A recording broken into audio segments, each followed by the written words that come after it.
तो पेपर देने के बाद या आंसर किए आने के बाद तुम्हें लगा कि तुम और बेहतर कर सकते थे? तो अब जैसे आपने तो यूपीएससी की तैयारी की, आपका एक शेड्यूल भी बना हुआ था कि भाई इतने घंटे पढ़ना है। नया बच्चा कैसे तैयारी कर सकता है? बिल्कुल नया शुरुआत की। जो सुबह जाना है मुझे 5 बजे या 6 बजे उठ के तैयार होकर, बिल्कुल मेरी मुझसे बड़ी सिस्टर है। तो अगर कोई लड़का मान लो मतलब गलत तरीके से पेपर पास करके पहुंच जाए तो क्या पॉसिबल है कि वो ड्यूटी ज्वाइन कर ले? वंदे मातरम, जय हिंद। और हमारे साथ हैं अब्दुल जब्बार,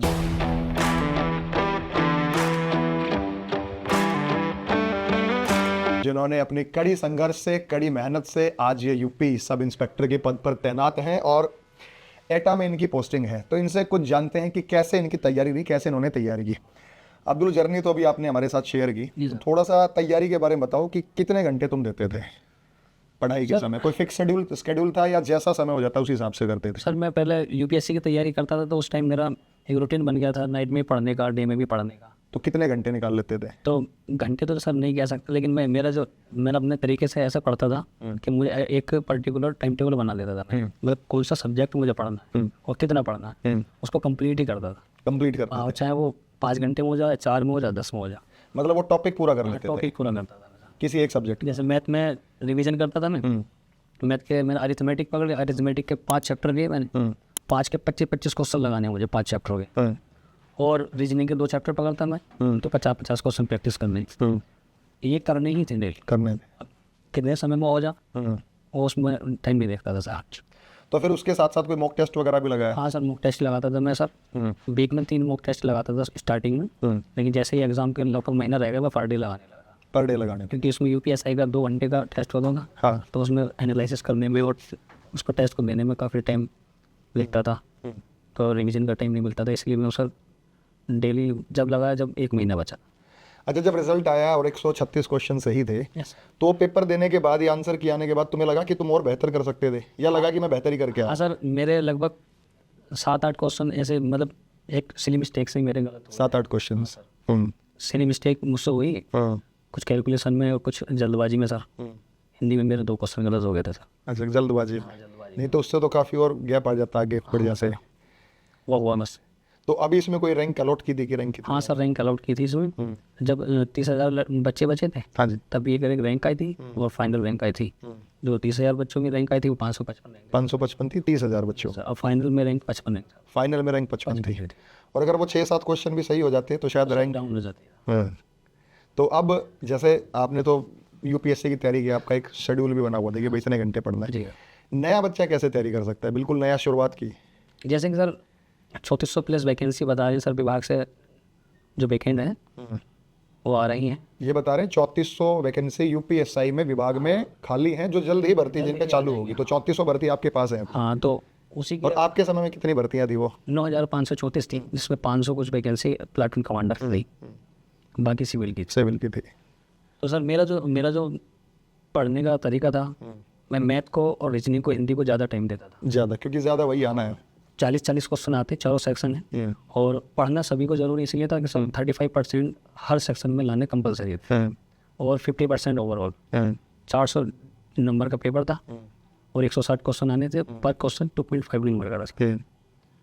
निगेटिव मार्किंग है नहीं सर, ये अपने लिए प्लस पॉइंट है, इसमें हम थोड़ा खेल भी सकते हैं। कांस्टेबल वाले में है, इसमें नहीं? इसमें भी ऐसा ही है। तो सर मैं ऐसे ही करता था, मैथ जब पढ़ता था पहले मैंने एक बार सबको पढ़ लिया पूरा। मैं राकेश यादव सर से पढ़ा था मैथ स्पेशल, 26 बैच था, लिया था मैंने। तो मैं 4 चैप्टर या 5 चैप्टर को, एक चैप्टर नहीं पढ़ता था, 4 चैप्टर या 5 चैप्टर के 25-25 क्वेश्चन लगाता था। 25-25? और 25-25 3 से 4 दिन में 5 चैप्टर मेरे कंप्लीट हो जाते थे। और अर्ली मॉर्निंग में हिंदी पढ़ता था। हिंदी का एक अरुण सर ने बताया था, हिंदी में एक मैंने 3 सेक्शन में बांट दिया था हिंदी को। पहला सेक्शन सर वोकैब का, विलोम, पर्यायवाची, तत्सम, तद्भव और अनेकार्थी, मुहावरे, लोकोक्ति, एक सेक्शन था। पर डे 50 क्वेश्चन मुझे ऑब्जेक्टिव वो लगाने ही है। विलोम के 50, फिर अगले, फिर अगले, इस तरह से मैं उसको कंप्लीट सुबह उठकर उनको पढ़ता था। दूसरा सेक्शन सर मेरा व्याकरण का था। व्याकरण में क्रिया, सर्वनाम, संज्ञा, ये पोर्शन रखा गया था मैंने, इसको मैं सर उसके तुरंत जस्ट उसके बाद पढ़ता था। तीसरा सेक्शन सर साहित्य का कर रखा था मैंने, रस, छंद, अलंकार और ये रचनाएं, और हिंदी में प्रथम। जी, वरुण सर भी आते ही होंगे, तो विस्तार से उस बारे में चर्चा करेंगे। साहित्य के जो पूरा पोर्शन था, पहले मैंने सर अरुण सर से पूरा बैच खत्म किया, उसके बाद मैंने इनको इस तरह से रिवीजन करता था। मेरा तो अब तुम बताया 5 भाई बहन हो, तो बाकी सभी सरकारी नौकरी पे हैं कोई? नहीं सर, मेरे जो भाई हैं वो एयरफोर्स में हैं, एयरफोर्स में? लेकिन वो इलेक्ट्रीशियन है, इलेक्ट्रीशियन। वो गवर्नमेंट से ठेका तो भाई कितने हैं आप? हम 5 भाई हैं, 2 सिस्टर हैं। 5 भाई हैं। 2 सिस्टर हैं, तो एक तो एयरफोर्स में गएगा, बाकी अपना जो आपके चारों एयरफोर्स में 4 एयरफोर्स में। सर। अच्छा, इलेक्ट्रीशियन का काम है उनका अपना, मतलब वो अपना खुद का काम करते हैं। पूरा काम करते, गवर्नमेंट से एग्रीमेंट पे काम लेते हैं। तो तुम्हारा मन कैसे हुआ मतलब चारों से हटके जाने का? सर उन्होंने मुझे बहुत मेहनत करी, उन्होंने मुझे पूरी छूट दी पढ़ने की सर। मैंने कभी कोई काम नहीं किया, घर का काम नहीं किया, खेती बाड़ी भी नहीं अपने घर ही रहता था, मतलब पढ़ाई का काम था मुझे। मुझे सुबह जाना है, मुझे 5 बजे या 6 बजे उठ के तैयार होकर, मेरी मुझसे बड़ी सिस्टर है, हम साथ में पढ़ते थे, वो क्लास नेक्स्ट थी उससे बड़े, तो तैयार करते थे नहीं खाना वगैरह। मैं सुबह 5 बजे चला जाता था, ट्यूशन पढ़ता था, फिर उसके बाद स्कूल टाइम, फिर शाम को ट्यूशन पढ़ता था, फिर शाम को घर आता था। ये 4 साल मैंने 9th 10th और 11th 12th किया, तो और कोई काम नहीं था पढ़ाई का। मतलब घर वालों ने पूरा सपोर्ट दिया? पूरा सपोर्ट किया सर, मम्मी ने, पापा ने, सब ने, भैया ने, सब ने। तो अब थोड़े दिन पहले तुम एज ए सिविलियन थे, अब एक वर्दी के रूप में बेल्ट की नौकरी मिल गई, तो क्या बदलाव देख रहे हैं? सर बहुत अच्छा खुद लगता के अंदर कैसा बदलाव महसूस हो रहा है? है ऐसा। वर्दी सर बहुत मेहनत से मिलती है सर, और जिसको ये मिलती है ऑटोमेटिकली जब ये तनख्वाह आती है तो एक अंदर से कॉन्फिडेंस आता है सर। और सबसे अच्छी बात ये है कि हम 100 लोगों की ज़िंदगी संवार सकते हैं सर इसे पहन के। हाँ। जो मैंने महसूस किया है, आप अगर इसे पहने हुए हो तो आपको सामने वाला भी रेस्पेक्ट करे, और आपके दिल में भी उसके लिए थोड़ी इज्जत पैदा होगी। तो बहुत अच्छी कीमती बात इन्होंने कही है कि भाई जब ये पुलिस की वर्दी पहनी है ना बेल्ट की, तो 100 लोगों की ज़िंदगी संवार सकते हैं। और सबसे बड़ी बात जो मुझे लगी, इन्होंने कहा कि हम भी सामने वाले के प्रति रिस्पेक्ट रखते हैं, तो पुलिस से डरना तो क्या है, पुलिस तो आप लोगों की मदद के लिए है। और सामने वाले भी जब जब्बार भाई जैसे पुलिस वाले हो, तो वैसे भी पुलिस वालों के पास जाने का मन करे। तो इनकी जर्नी पूरी स्टोरी अभी राकेश सर के साथ हमने शूट की है, जो कि हम शेयर करेंगे। और ऐसे मेहनती स्टूडेंट्स जब आते रहते, क्योंकि इस बार भर्ती बहुत बड़ी थी, मेरे ख्याल से इससे पहले कोई इतनी बड़ी भर्ती हुई नहीं होगी। सब लोकल में कमी नहीं हुई सर। कांस्टेबल की, इसकी सब इंस्पेक्टर, सब इंस्पेक्टर की और कांस्टेबल की भी बहुत बड़ी भर्ती थी इस बार, जो कि किसी चूक की वजह से रह गया। अच्छा, आपने कहा कि इंटरव्यू में आपसे सारे चीज़ें सवाल पूछे, बड़ा वेरिफिकेशन किया। तो अगर कोई लड़का मान लो मतलब गलत तरीके से पेपर पास करके पहुंच जाए, तो क्या पॉसिबल है कि वो ड्यूटी ज्वाइन कर ले? नहीं सर, ज्वाइन नहीं कर पाएगा।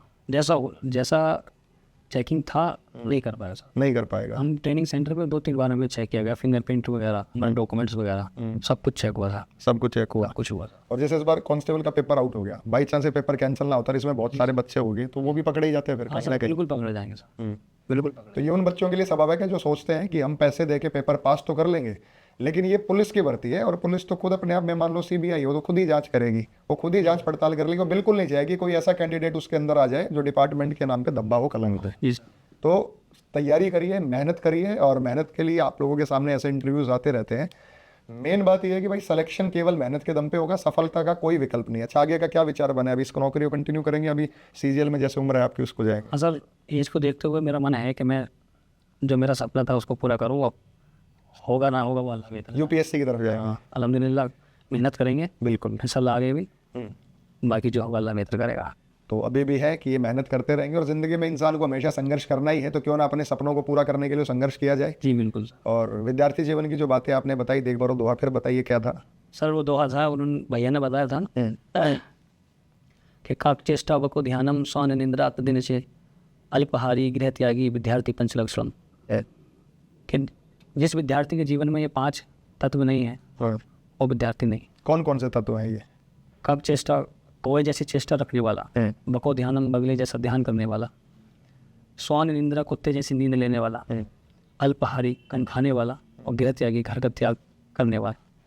अगर ये 5 चीज़ें हैं जिस विद्यार्थी के अंदर, वो कर जाएगा, वो सिलेक्शन ले लेगा सिलेक्शन। तो ये सिलेक्शन की सफलता का मंत्र इन्होंने बता दिया भाई। अगर सिलेक्शन लेना है ना, अच्छा कितने समय में संभव है, क्या टाइम लगेगा? मान लो सीधा कोई यूपी कांस्टेबल या यूपीएसआई की भर्ती के लिए जाता है। यूपीएसआई और कांस्टेबल की अगर बात करें सर, जैसे थोड़ा दिक्कत पड़ती है जो सीबीएसई बोर्ड वाले हैं उनको हिंदी कवर करने में। हिंदी कवर करने में? लेकिन मैं मानता हूँ अगर हिंदी मीडियम वाला है तो 6 महीने में कर लेगा। 6 महीने में कर लेगा। अगर मैथ रीजनिंग पर अच्छी कमांड है तो थोड़ा कर लेगा आराम से। क्योंकि इसमें सर जो चौथा पोर्शन आता है हमारा जीएस का, उसमें पॉलिटी और मूल विधि का सेक्शन होता है, वो हाफ कर देते हैं। 20 क्वेश्चन उसका आते हैं, 20 उसका आती है अदर जीएस की। और अदर जीएस में भी करंट अफेयर्स यूपी में कम पूछी जाती तो यूपी की ही पूछी जाती है। यूपी की, जहाँ तक मैंने एनालिसिस किया पिछले पेपर को जब मैं पढ़ता था, तो ईजी हो जाएगा। मैथ रीजनिंग हिंदी पर जिसकी अच्छी कमांड है और 35% जीएस वाले सेक्शन में ले आराम से हो जाएगा सब।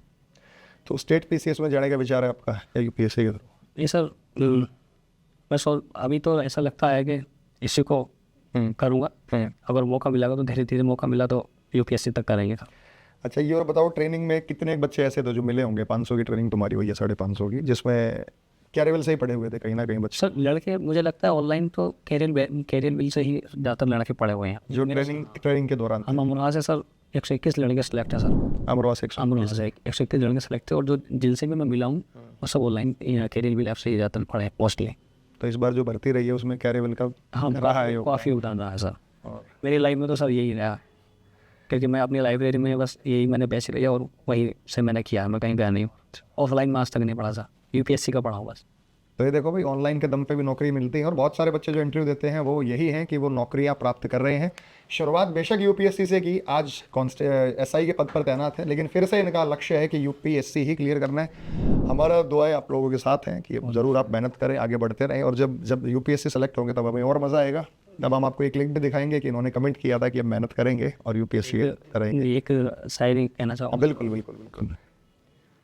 मैंने मूवी देखी थी, हाँ, उसमें बोलता है वो गुलजार की शायरी ऐसा कि मिटा दे अपनी हस्ती को अगर कुछ मर्त बचा है, मिटा दे अपनी हस्ती मिटा को, दे अपनी हस्ती को अगर कुछ मर्त बचा है, कि दाना खाक में मिलकर गुले गुलजार, गुले गुलजार।